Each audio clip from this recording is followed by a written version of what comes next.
Hello students, welcome to my YouTube channel Physics with RK.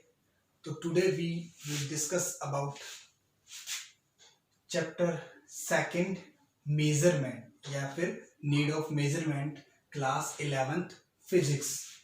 तो इसमें सबसे पहली चीज आती है कि what is unit. अब यूनिट क्या है, जैसे हम लिखते हैं 4 मीटर, तो व्हाट इज यूनिट. मीटर हमने लिखा क्यों, केजी हमने लिखा क्यों, तो it is a standard quantity. ये क्या है कि स्टैंडर्ड क्वांटिटी है with which A physical quantity of same kind is compared for measuring it. मतलब एक स्टैंडर्ड क्वांटिटी विद विच, जिसके द्वारा हम क्या करेंगे, एक physical quantity of same kind, एक फिजिकल क्वांटिटी है सेम काइंड उसी तरह की, is compared for measuring it, उसको मापने के लिए. जैसे for measurement of a physical quantity, हम किसी भी एक फिजिकल क्वांटिटी को मेजर करना चाहते हैं, सपोज कीजिए लेंथ को, मास को, टाइम को, तो टू थिंग्स आर रिक्वायर्ड, हमें दो चीजें चाहिएंगी. सबसे पहली the unit you in which the physical quantity is express, जिसमें हमने फिजिकल क्वांटिटी को क्या करना है, एक्सप्रेस करना है. और सेकंड द नंबर या फिर numerical value n of times the given unit is contain in the physical quantity. यानी कि एक नंबर चाहिए कि कितने टाइम्स वो उस यूनिट के अंदर है, यानी कि वो फिजिकल क्वांटिटी उसके अंदर कंटेन है. अब मान लीजिए आपके पास कोई भी एक फिजिकल क्वांटिटी है x मान लीजिए, और नंबर हमने मान लिया n, और यूनिट हमारी क्या है u, तो x इज इक्वल टू क्या हो जाएगा, n u.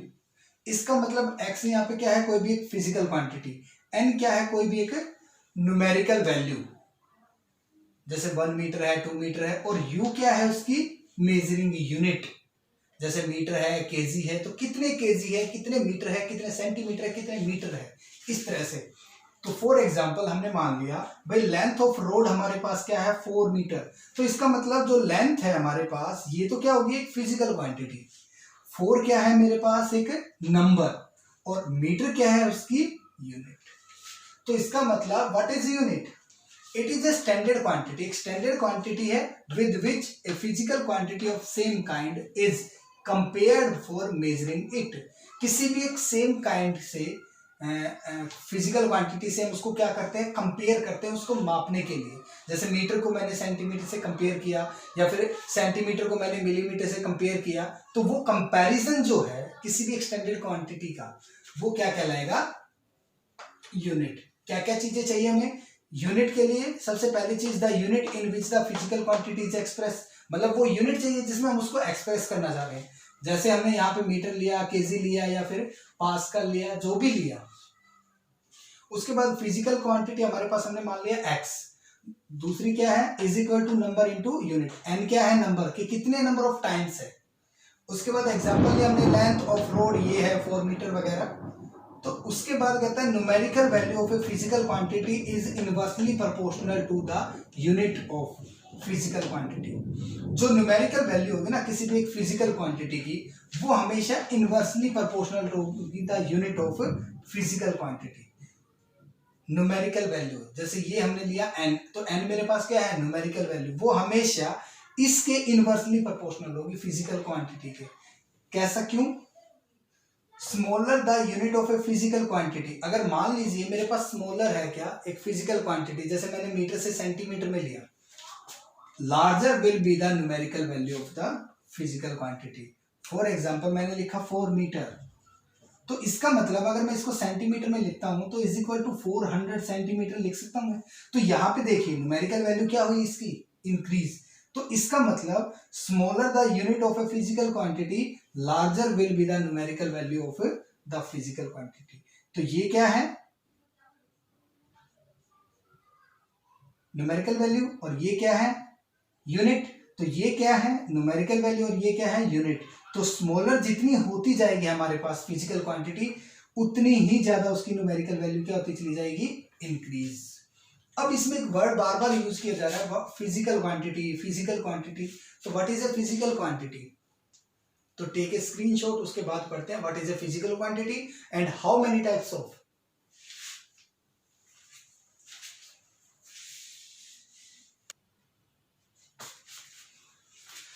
तो चलिए स्टूडेंट्स आगे बढ़ते हैं।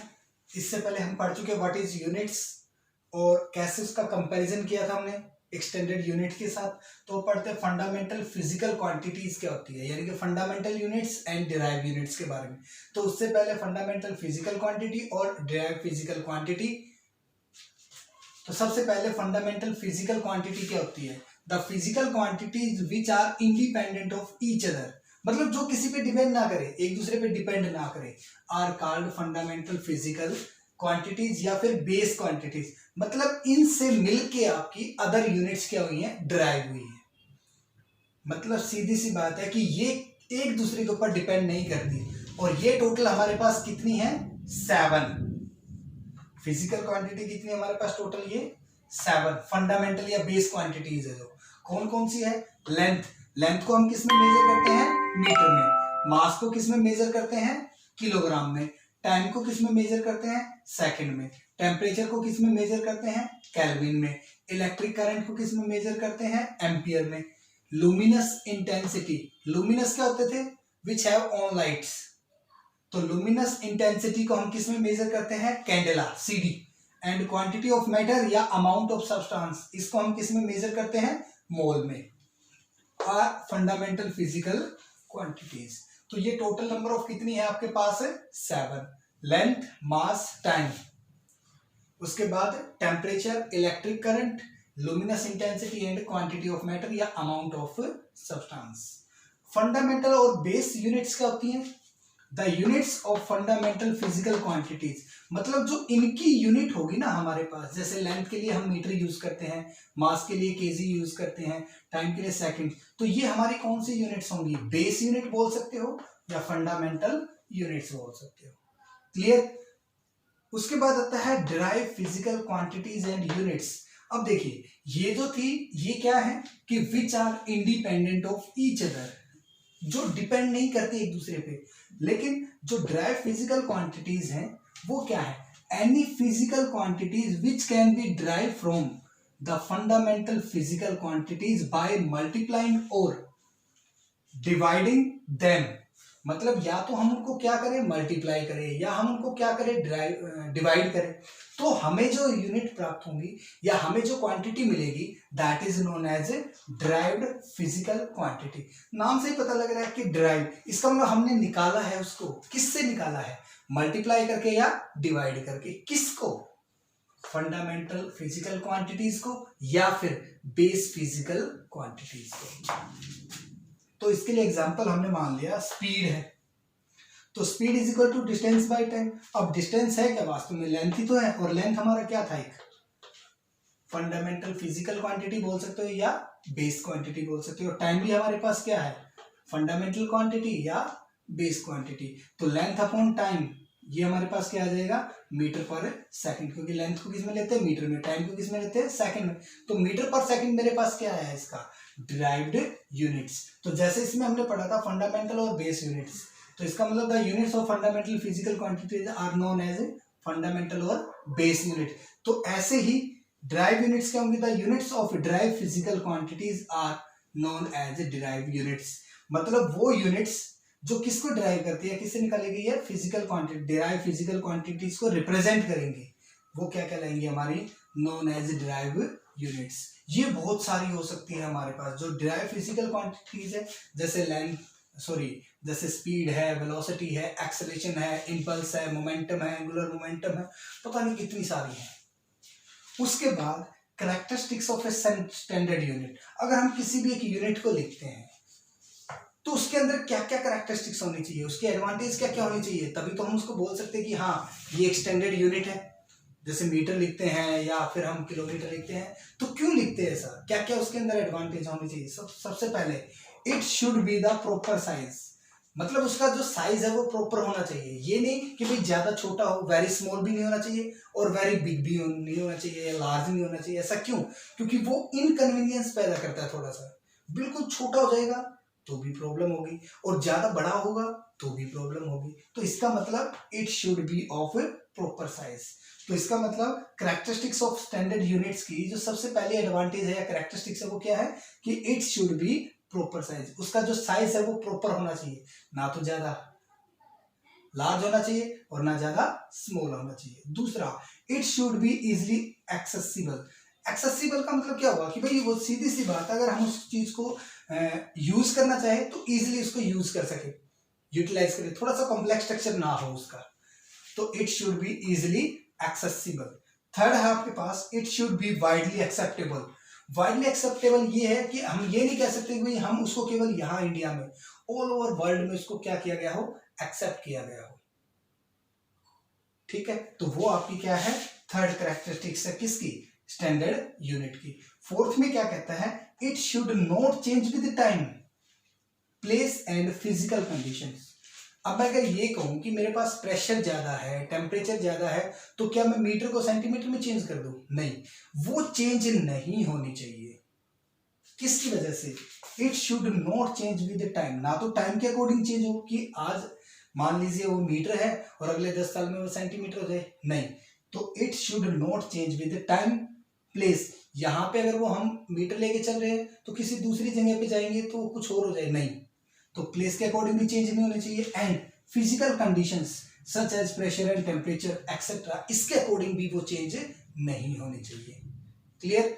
उसके बाद it should be well defined, मतलब उसको वेल डिफाइंड कि एग्जैक्ट वैल्यू आनी चाहिए आपके पास, मतलब एग्जैक्ट डेफिनेशन होनी चाहिए उसकी।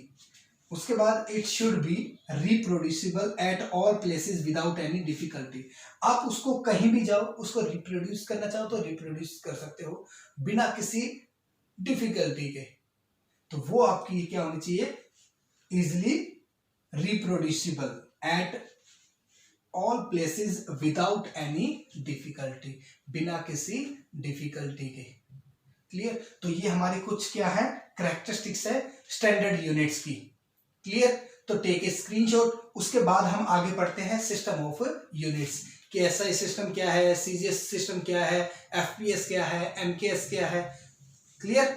इसके बाद पढ़ेंगे सप्लीमेंट्री यूनिट्स क्या है, उसके बाद कुछ डायमेंशंस आएंगे। बस इतना याद रखना कि जो फंडामेंटल फिजिकल क्वांटिटी है इनको हम बेस क्वांटिटी भी बोल सकते हैं। क्यों? क्योंकि ये दोनों क्या है, इंडिपेंडेंट है, एक दूसरे पे डिपेंड नहीं करती हैं। उसके बाद जो इनको मेजर करेगी, यानी कि इनकी जो यूनिट होगी जो इनको मेजर करेगी, वो क्या कहलाएगी, हमारे फंडामेंटल या बेस यूनिट्स। ऐसे ही जो बेस यूनिट से मिलकर बनी, सॉरी, जो फिजिकल क्वांटिटीज यानी कि फंडामेंटल फिजिकल क्वांटिटी बोलिए या बेस क्वांटिटीज से मिलके जो बनी है ये क्वांटिटीज फिजिकल, वो क्या कहलाएंगे आपके डिराइव फिजिकल क्वांटिटीज। और इनको जो रिप्रेजेंट करेगी वो क्या कहलाएगी, डिराइव यूनिट्स। जैसे इसमें एग्जांपल हमने लिया था लेंथ का, मास का, टाइम का, टेम्परेचर, तो टोटल मैंने बोला ये कितनी है, 7।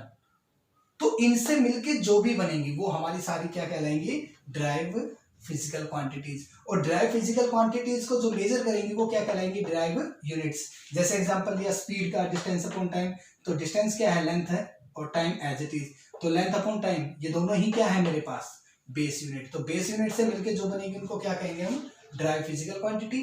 और इनको जो यूनिट्स मेजर करेंगे वो क्या कहलाएंगे, डिराइव यूनिट्स। क्लियर। तो टेक ए स्क्रीनशॉट, उसके बाद आगे बढ़ते हैं।